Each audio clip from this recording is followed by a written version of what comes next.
ఈ మధ్య చాలా నీరసంగా ఉంటుంది. ఎందుకో తెలీదు. బాగా నీరసానికి బాగా నిద్రొచ్చేస్తుంది. పని కూడా చేయబుద్ధి కావట్లే. అందుకే 3 రోజుల బట్టలు అలాగే ఉన్నాయి. మా అత్తయ్య మొన్న వాషింగ్ మిషన్ తీసుకుంది. నన్ను కూడా యూజ్ చేసుకోమంది పాపం. నేనే వద్దని చెప్పాను. ఎందుకంటే మా హస్బెండ్ అయితే అందులో వేస్తే తిడుతున్నారు, బట్టలు మొత్తం చీకిపోతున్నాయి అనేసి.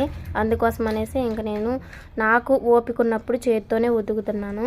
నిజంగా బట్టలు ఉతకడం పెద్ద ప్రాసెస్ అనమాట. కానీ ఇంతకుముందు నాకు చాలా ఇష్టంగా ఉతికేదాన్ని బట్టలు. కానీ ఇప్పుడు చాలా కష్టంగా ఉతకాల్సి వస్తుంది.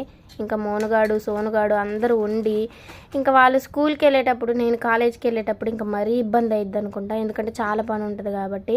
ఈ వీడియో తీసేది ఎవరు అనుకుంటున్నారు? మా సోను పాప. అందుకే 33 వంకలు పెట్టి తీసిందనమాట.